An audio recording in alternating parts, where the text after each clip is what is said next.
Welcome back to the channel. कैसे हो आप सब लोग? आशा करती हूँ मेरे सारे फ्रेंड्स बहुत अच्छे हैं। और आज के जो वीडियो है ना, इसमें मैं शेयर करने वाली हूँ सावन सोमवार का इवनिंग की पूजा विधि। आप चाहे तो सावन के हर दिन इस तरह से पूजा कर सकते हैं, नहीं तो कम से कम सोमवार सोमवार तो हमें ऐसे ही पूजा करना चाहिए। तो देखिए, मैंने ना सुबेरे कैसे पूजा करना है, बेलपत्र के पेड़ के नीचे या कोई भी पौधा जो आपके पास है उनके नीचे भगवान शिव जी की शिवलिंग बनाकर पूजा कैसे करनी है, इसकी वीडियो शेयर किया था। आप लोगों ने उस वीडियो को नहीं देखा है तो ज़रूर देख लीजिएगा। अब ये शाम को सूरज डूबने से पहले का समय है और उसी समय जो है ना, मैं यहाँ पे धूप और दीप जो मैं किया था वो निकाल लूँगी।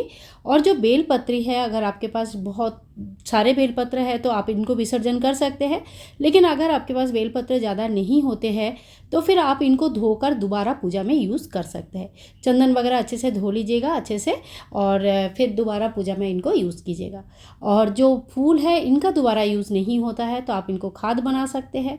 और इसके बाद देखिए, जो छोटा सा हम लोगों ने शिवलिंग बनाया ना, इनके ऊपर धीरे धीरे जल डालेंगे।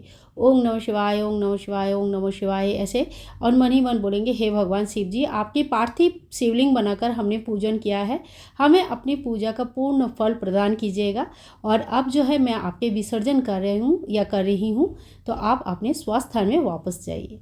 इस तरह से भगवान शिव जी का विसर्जन किया जाता है। छोटा सा शिवलिंग बनाइएगा, रोज़ का अगर पूजा होता है तो बहुत आराम से विसर्जित हो जाती है। और आप चाहे तो कोई तांबे का या पीतल का प्लेट के ऊपर छोटी सी शिवलिंग बनाकर वहाँ पे भी विसर्जन कर सकते हैं। वो विधि भी मैं आगे चल के किसी वीडियो में शेयर करूँगी।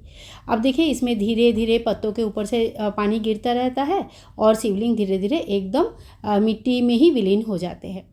तो ये हो गया हमारे शिव जी की विसर्जन।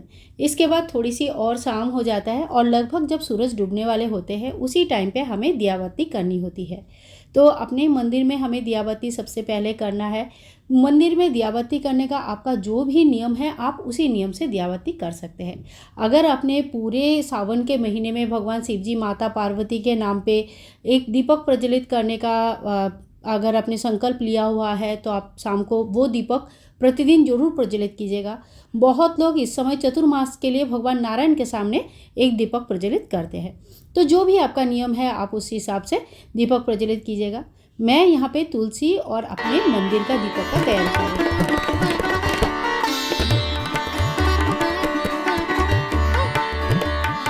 धूप दीप करने का यही अरेंजमेंट मेरे घर पर रहते हैं, यानी कि छोटे से एक प्लेट के ऊपर एक दिया और एक धूप बत्ती लगाने वाला धूपदानी। तो इसी में दोनों धूप को और दीप को मैंने एक साथ तैयार कर लेती हूँ। एक धूप और दीप से मैं अपने मंदिर की आरती करूँगी और यही धूप दीप थोड़ी बहुत अपने पूरे घर में घुमा लेंगे। जब बच्चे अगर इस समय घर पर है या घर के किसी कोई भी मेंबर इस समय घर पे है तो आप उनको भी थोड़ी सी धूप दीप जरूर दिखा दीजिए। यानी कि जो हम लोग लेते हैं ना, धूप के दीप के ऊपर से ऐसे हाथ फिरा के सिर पे ले लेते हैं ना, ये भगवान का आशीर्वाद है। अलग अलग जगह पे इसको अलग अलग नाम से जाना जाता है। तो इस तरह से भगवान का जो है ना, दीपक का आशीर्वाद हमें लेना चाहिए। कहते हैं कि दीपक का आशीर्वाद जहाँ लिया जाता है उनके मतलब जीवन में कभी अंधकार नहीं आते हैं और हमेशा ही भगवान कोई ना कोई रास्ता जरूर दिखाते हैं जिससे जो उजाले की तरफ जाते हैं।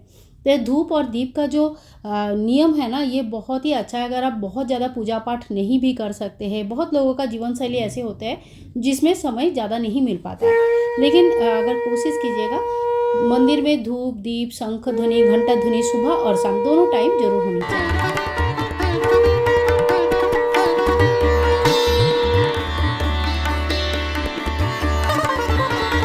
मंदिर का संध्या आरती होने के बाद अब हम आएंगे अपने बैल्कनी में। आपका जहाँ पे भी आपने देव वृक्ष रखा होगा, और इस समय अगर आपने घर पे समी या फिर बेल वृक्ष की रोपण किया है या आपके पास ऑलरेडी है, उनको धूप दीप जरूर दिखाइए। मेरा ये पूरे साल भर का नियम है। मैं भगवान जो देव वृक्ष है इनके सुबह जल चढ़ाती हूँ और शाम को धूप दीप दिखाती हूँ। अलग अलग दीपक प्रज्वलित नहीं करती हूँ, एक ही दीपक रहता है जिनमें सभी को दीपक दिखाने के बाद मैं तुलसी मैया का आरती करके वहाँ पे ये दीपक रख देती हूँ। क्योंकि घर पर जब देव वृक्ष होते हैं तो उनकी पूजा अर्चना और सम्मान करना जरूरी होती है। तो इसी तरह से मैंने सभी देव वृक्ष को धूप दीप दिखा दिया और अब मैं तुलसी मैया का आरती करूँगी। आरती करने के बाद फिर उनके यहाँ पे स्टैंड है और इसी में मैं रख दूँगी। अब धीरे धीरे मानसून का समय शुरू हो रहा है, बहुत ज़्यादा बारिश होगी और इस तरह से दीपक देना पॉसिबल नहीं होगा। तो इसके लिए मेरे पास एक उपाय है जो मैं अगले किसी वीडियो में आप लोगों के साथ ज़रूर शेयर करूँगी। और मैं मानसून के टाइम पे उसी तरह से ही उसी में ही मैं दीपक जलाती हूँ, जिससे थोड़ी बहुत बारिश अगर हो भी जाए तो कोई दिक्कत नहीं आती है। इसके बाद हमें करनी है दहलीज पूजन। मेरे पास रंगोली के बनाने के लिए इस तरह का छोटे छोटे सांचे हैं। मैंने ये सारी चीज़ें आप लोगों के साथ ऑलरेडी शेयर करके रखा है। इस तरह का सांचे आपको अमेज़ोन में या तो फिर मीशो में या फ्लिपकार्ट में कोई भी ऑनलाइन शॉप में या ऑफलाइन शॉप में मिल सकता है। ऑनलाइन में तो पक्का मिल जाएगा, ऑफलाइन में कहाँ रहते हैं इसके ऊपर डिपेंड करता है। इससे बहुत जल्दी रंगोली दिया जाता है। बेसिकली कुछ सेकंड्स लगता है रंगोली देने में और देखने में भी सुंदर होता है, हमारा काम भी हो जाता है। वैसे अगर आप हाथ से बना पाते हो और आपको अच्छा लगता है तो आप हाथ से बनाएंगे, वो ज़्यादा अच्छा दिखता है। तो यहाँ पे मैंने कमल के फूल बनाए आज। मेरे पास लक्ष्मी जी की चरण और बहुत सारे इस तरह का रंगोली छोटे छोटे हैं जो ऑल्टरनेटिव टाइम पे मैं कुछ ना कुछ यूज़ कर लेती हूँ। और तीज त्यौहार का जो समय है वो शुरू हो चुका है, यानी कि जो सावन के महीना होता है ना, इसी में से हमारा सारे तीज त्यौहार शुरू हो जाती है। तो इस तरह का जो छोटे छोटे चीज़ें होते हैं ना, ये हमारे टाइम को भी सेव करते हैं और साथ में हमारे जो काम होता है ना, इसको भी इजी कर देते हैं। अब मैं दीपक प्रज्वलित करूँगी। कम से कम 2 दीपक जलानी चाहिए, लेकिन अगर आप 2 दीपक नहीं जलाना चाहते हैं तो घर के दाएं तरफ 1 दीपक कम से कम जलाना चाहिए। अगर रोज़ नहीं भी जलाते हैं तो तीज त्यौहार के दिन ज़रूर हमें दहलीज पूजन यानी दहलीज में दीपक दीपदान करना चाहिए। दहली में दीपदान करने से माता लक्ष्मी की कृपा मिलती है और कहते हैं कि जिनके दरवाज़ा सजा हुआ रहता है ना, उनके घर में माता लक्ष्मी की सदा वास रहती है।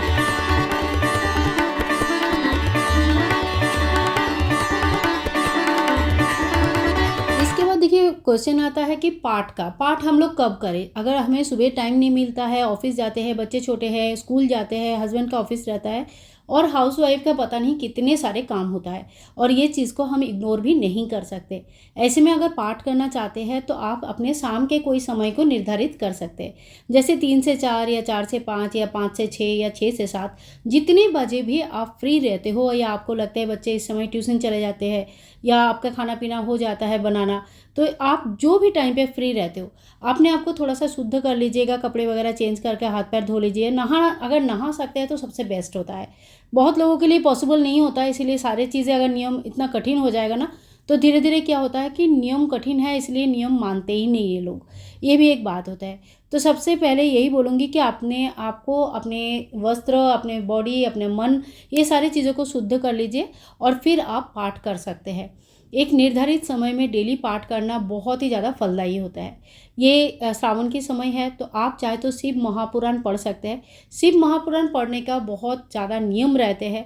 अगर आप सिर्फ ज्ञान वर्धन के लिए, मतलब ज्ञान प्राप्ति के लिए पढ़ रहे हैं तो भी, तभी भी अगर आप अपने मंदिर के सामने बैठ के पढ़ रहे हैं और एक दीपक प्रज्वलित होगा, भगवान शिव जी, माता पार्वती, गणेश जी के सामने रहेंगे, ऐसे में अगर आप पठन करते हो तो आपका बहुत ज़्यादा उसमें फ़ायदे होते हैं।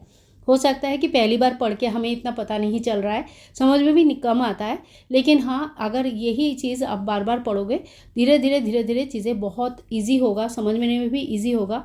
और सबसे बड़ी बात है, कोई भी महापुराण या कोई भी बुक्स जब हम इस तरह से पढ़ते हैं ना, तो इससे हमारा कंसंट्रेशन बढ़ता है, हमारा मन शांत होता है और कहीं ना कहीं जीवन का बहुत सारे प्रॉब्लम्स ऐसे होते हैं जिनका जवाब हमें इंसानों से नहीं मिल पाती है और ये बुक्स के द्वारा हमें मिल जाती है। ये अपने अपने अभिज्ञता से बोल रही हूँ, आप बुक को भी कहीं ना कहीं इस तरह का एक्सपीरियंस है या होगा, तो आप इस चीज़ को ज़रूर ध्यान कीजिएगा। शिव महापुराण जब भी हम पढ़ते हैं तो उनको आसन के ऊपर विराजमान करना चाहिए और जो लकड़ी की पटला टाइप का आता है, स्टैंड जिसको कहते हैं, उस तरह का कोई स्टैंड के ऊपर रख के ही हमें पढ़ना चाहिए। ना तो ये हाथ में लेके पढ़ते हैं और ना ही ये ज़मीन के ऊपर रख के पढ़ना चाहिए। और देखिए, कोशिश कीजिएगा कि इनको इस तरह से पीला या लाल कपड़े में आप मोड़ के रखो जितना दिन तक आपका पढ़ाई चल रहा है। तो फ्रेंड्स, इसी तरह से हमें शाम का नियम लेनी है। आप चाहे तो सावन के सोमवार इससे पूजा कर सकते हैं। पाठ तो हमें डेली करनी है। देखो, एक दिन पाठ करने से तो बुक्स कंप्लीट होता नहीं है और इसके बाद जो है ना, हम अपने भगवान को, गोपाल जी को दूध का भोग लगा देंगे। तो इसी तरह से हमारा शाम का पूजा कंप्लीट हो जाता है। और कितनी शाम हो जाते हैं, रात हो जाते हैं, तभी भी ना तुलसी का दीपक जलती रहती है।